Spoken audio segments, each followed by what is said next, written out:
Aspirants most welcome nursing master channel. Guys, जैसा कि आप ऑन द स्क्रीन देख रहे हैं, PGI-MER की रिक्रूटमेंट आई हुई है, जिसके रिगार्डिंग आज हम बहुत सारी बातों पे डिस्कस करने वाले हैं एक एक करके। इसकी एलिजिबिलिटी क्राइटेरिया क्या है, ठीक है, इसकी क्वालिफिकेशंस क्या है, एज क्राइटेरिया क्या रहने वाली है, सैलरी क्या रहने वाली है, ठीक है, और इसकी लास्ट डेट कब रहने वाली है। तो गाइस, जैसा कि आप जानते हैं, PGI-MER एक बहुत अच्छा ऑर्गेनाइजेशन है, जहाँ पे अगर रिक्रूटमेंट आई हुई है तो वहाँ पे बहुत अच्छा अपॉर्चुनिटी माना जाता है यदि आपका वहाँ पे ज्वाइनिंग हो जाता है तो, ठीक है। तो इसी के रिगार्डिंग आज हम बहुत सारी डिटेल्स में बातें करने वाले हैं। देख लीजिएगा, PGI-MER इट मीन्स की post graduate institute of medical education and research, that is it is situated in Chandigarh. तो गाइज, ये चंडीगढ़ में सिचुएटेड है। Invite application for BSc nursing और MSc nursing candidates.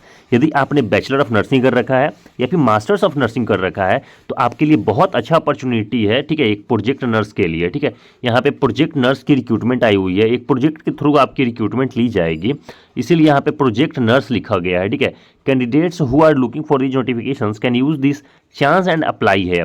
The PGI-MER recruitment 2024 application dates started now, eligible candidates may apply through the direct linked. तो guys, नीचे एक link दिया हुआ है, उसको हम अभी डिस्कस करेंगे और अपने डिस्क्रिप्शन में डाल देंगे उस लिंक को। उस लिंक के थ्रू आप अपना आप उस वेबसाइट पे चले जाइएगा और वहाँ से आप अपनी एप्लीकेशन फॉर्म को भर सकते हैं, ठीक है। इनफैक्ट ये जो PGI-MER की ऑफिशियल जो नोटिफिकेशंस हैं उसको भी हम डिस्क्रिप्शंस में लिंक है अवेलेबल है टेलीग्राम चैनल का। तो वह जब टेलीग्राम चैनल से जाकर के ज्वाइन होके और ऑफिशियल नोटिफिकेशंस को डाउनलोड करके आप पढ़ सकते हैं डिटेल्स में, ठीक है। देख लीजिएगा, ये जो जॉब लोकेशन जो रहने वाली है चंडीगढ़ रहने वाली है, क्योंकि जो ऑर्गेनाइजेशन है ये चंडीगढ़ में सिचुएटेड है, ठीक है। तो आपकी जो जॉब लोकेशन होगी वो ओबियसली चंडीगढ़ में ही होगी। यहाँ पे पोस्ट नेम दे रखा है, वैकेंसी देखी है और क्वालिफिकेशंस दे रखे हैं। पोस्ट नेम की नाम बात है प्रोजेक्ट नर्स, क्योंकि ये आपकी जो रिक्रूटमेंट होने वाली है बिल्कुल एक प्रोजेक्ट के थ्रू होने वाली है, ठीक है। जहाँ पे वैकेंसीज दो वैकेंसीज है, ठीक है, BSc और MSc नर्सिंग के लिए। तो यदि आपने BSc नर्सिंग कर रखा है, क्वालिफिकेशन आपकी BSc नर्सिंग यानी कि 4 साल का, यदि आपने बैचलर ऑफ नर्सिंग कर रखा है या फिर मास्टर्स ऑफ नर्सिंग कर रखा है जो कि BSc के बाद होता है, ठीक है, तो आप बिल्कुल एलिजिबल हैं इस पोस्ट के लिए। और सैलरी बहुत अच्छी रहने वाली है गाइस, जो हम आके डिस्कस करने वाले हैं, ठीक है। अभी हम दिखा देते हैं आपको एज लिमिट क्या होने वाला है इसका। तो देख लीजिएगा यहाँ पे नीचे इस देख लीजिएगा यहाँ पे इसकी जो एज लिमिट रखी गई है वो मिनिमम 21 ईयर्स रखी गई है। यदि आप मिनिमम 21 ईयर्स के हो चुके हैं तो बिल्कुल आप इस पोस्ट के लिए क्वालिफाइड हैं और इस पोस्ट के लिए एलिजिबल हैं, ठीक है। मैक्सिमम एज है 35 ईयर्स, यानी कि 21 से लेकर के 35 की ईयर्स में यदि आप बिलोंग कर रहे हैं तो बिल्कुल आप एलिजिबल हैं इस पोस्ट के लिए, ठीक है। सिलेक्शन जो प्रोसेस है यहाँ पे इंटरव्यू प्रोसेस रखा गया है। इट मीन्स कि यहाँ पे आपकी कोई रिटेन एग्जामिनेशन नहीं ली जाएगी, ठीक है। जो आप रिटेन एग्जामिनेशंस का टेंशन लेकर के घूमते हैं कि रिटेन एग्जामिनेशंस हैं, बिल्कुल आपकी कोई रिटेन एग्जामिनेशंस नहीं होने वाली है, ठीक है। तो इसका तो टेंशन है ही नहीं। दूसरा चीज़ इंटरव्यू है, और इंटरव्यू में आपसे क्या पूछा जाएगा इसकी ऑलरेडी हम लोगों ने वीडियो एक पब्लिश कर चुका हूँ। हमारे वीडियो सेक्शन में आपको एक वीडियो मिल जाएगा जिसमें आप नर्सिंग स्किल्स के बारे में पढ़ सकते हैं। इंटरव्यू में आपको कैसे रहना चाहिए, इंटरव्यू में आपको क्या क्या क्वेश्चंस पूछा जाएगा, ठीक है, उसकी भी लिंक हमारे डिस्क्रिप्शन में है, आप जाके देख सकते हैं। तो बिल्कुल यहाँ पे रिटन एग्जामिनेशंस नहीं होने वाली है, डायरेक्ट इंटरव्यू जिसको हम वॉक इन इंटरव्यू बोलते हैं। तो इंटरव्यू बेसिस पे ही आपकी सिलेक्शन की जाएगी, ठीक है। चलिए आपकी एप्लीकेशन फ़ी को डिस्कस कर देते हैं। तो देख लीजिएगा, कोई भी एप्लीकेशन फ़ी नहीं लगने वाला है। तो ये भी एक अच्छी अपॉर्चुनिटी है आपके लिए कि एप्लीकेशन फॉर्म देना ही नहीं है। जब एप्लीकेशन फ़ी नहीं देना है तो फिर डरना क्या, ठीक है। तो आपको अपनी एप्लीकेशन फॉर्म जरूर भरनी चाहिए और आपको इंटरव्यू जरूर अटेंड करनी चाहिए। एटलीस्ट आपकी सिलेक्शन नहीं भी होगी ना तो आपको एक आइडिया मिल जाएगा कि नर्सिंग में इंटरव्यू होती कैसी है, वॉक इन इंटरव्यू कैसे अटेंड की जाती है, ठीक है। आपको एक अच्छा एक्सपीरियंस मिल सकता है वहाँ से, ठीक है। तो बिल्कुल आपको ज्वाइन करना ही चाहिए, आपको एप्लीकेशन फॉर्म भरना ही चाहिए और जाना चाहिए वॉक इन इंटरव्यू अटेंड करने के लिए, ठीक है। चलिए पे स्केल की बात कर लेते हैं। तो देख लीजिएगा, यहाँ पे मैक्सिमम पे स्केल है 31,500। पेमेंट बहुत अच्छी होने वाली है। यदि आपने BS नर्सिंग या MSc नर्सिंग कर रखा है तो आपकी पेमेंट बिल्कुल बहुत अच्छी होने वाली है यहाँ पे, ठीक है। और यहाँ पे आप अप्लाई कैसे करिएगा, अब ये भी डिस्कस कर लेते हैं कि इसमें अप्लाई कैसे किया जा सकता है। Then visit the official website of PGMR, ठीक है।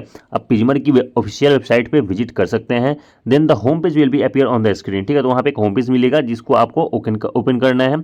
रीड द वैकेंसी नोटिफिकेशन, वहाँ पे वैकेंसी की नोटिफिकेशन में जाइए कि जहाँ पे बहुत सारी वैकेंसीज की लिस्ट होगी, ठीक है। और वहाँ पे आपको ये PGMR की BS नर्सिंग और MSc नर्सिंग के प्रोजेक्ट नर्स के थ्रू आपको वहाँ पे एक रिक्रूटमेंट का ऑप्शंस मिल जाएगा, ठीक है। वहाँ पे क्लिक करिएगा इफ़ यू आर एलिजिबल, और यदि आप एलिजिबल हैं देन स्क्रॉल डाउन करके फिर आपको अप्लाई लिंक पे क्लिक करना है, ठीक है। जैसे ही आप अप्लाई लिंक पे क्लिक करिएगा वहाँ पे पेज ओपन हो जाएगा एप्लीकेशन फॉर्म भरने का, ठीक है। Then fill out the application form without any mistakes. तो बिना किसी मिस्टेक्स के आपको एप्लीकेशन फॉर्म को फुलफिल करना है और फुलफिल करके फिर से एक बार चेकआउट करना है कि आपने जो डिटेल्स आपने फुलफिल किया है उसमें वो बिल्कुल सही है या नहीं, क्योंकि गाइज दोबारा कोई करेक्शन विंडो ओपन नहीं होगा आपके लिए जिसमें कि आप करेक्शन कर सकें। ठीक है, तो बिल्कुल ये फॉर्म को एक ही बार भरना है, तो इसलिए आपको बिल्कुल डिटेल्स में और अच्छे से देख करके भरना है कि कहीं से कोई मिस्टेक ना हो जाए। ठीक है, क्योंकि कोई भी चांस नहीं है कि दोबारा आप फिर से उसको ठीक कर सकें। ठीक है, उसके बाद जब सारी डिटेल्स भरने के बाद सबमिट बटन पे क्लिक करके आपको अपनी एप्लीकेशन फॉर्म सबमिट कर देना है।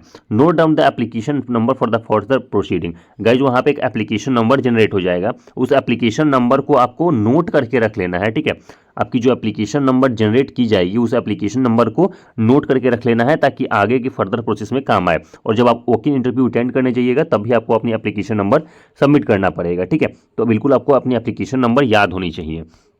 इंपॉर्टेंट डेट्स की बात कर लेते हैं, तो यहाँ पे जो लास्ट डेट रखा गया है वो रखा गया है 8 नवंबर, यानी कि 8 नवंबर से पहले पहले आपको ऑफिशियल वेबसाइट पे जाकर के इसकी एप्लीकेशन फॉर्म को भर देना है। ठीक है, जब आप इसकी एप्लीकेशन फॉर्म को भर देंगे उसके बाद में सारा फर्दर प्रोसेस आपको मेल के थ्रू या फिर SMS के थ्रू आ जाएगा कि आपको इंटरव्यू देने कब जाना है। और गाइज इसकी जो ऑफिशियल नोटिफिकेशन है ना वो हमारे टेलीग्राम चैनल पे आपको मिल जाएगा। ठीक है, तो आप टेलीग्राम चैनल को ज्वाइन कर लीजिएगा, वहाँ पे इसका ऑफिशियल नोटिफिकेशन पब्लिश कर दिया गया है। ठीक है, डाल दिया गया है, आप उसको डाउनलोड करके सारे डिटेल्स को एक एक करके पढ़ सकते हैं। और कहीं से कोई भी डाउट हो तो आप कमेंट बॉक्स में कमेंट करके पूछ लीजिएगा, हम आपको जरूर आपको कमेंट का रिप्लाई करके इन्फॉर्म कर देंगे। ठीक है, और टेलीग्राम चैनल पे जितनी भी अपडेट्स आती है नर्सिंग की हम सारी चीज़ें वहाँ पे पोस्ट करते रहते हैं, तो उससे आप अवेयर रहिएगा। ठीक है, तो बिल्कुल टेलीग्राम चैनल को ज्वाइन कर लीजिएगा, ऑफिशियल नोटिफिकेशन को डाउनलोड कर लीजिएगा, और इस वीडियो को अच्छी लगी हो यदि तो प्लीज़ आप लाइक कर दीजिएगा और सब्सक्राइब कर दीजिएगा ताकि फर्दर आने वाली कोई भी ऑफिशियल नोटिफिकेशंस वैकेंसीज़ की आपको सबसे पहले पहुंच सके। ठीक है गाइज, यहाँ पे छोटी से छोटी और बड़ी से बड़ी रिक्रूटमेंट्स को पब्लिश की जाती है, तो आपके लिए बहुत अच्छा अपॉर्चुनिटी है, आप चैनल को सब्सक्राइब कर लीजिएगा। Thank you so much guys, thank you.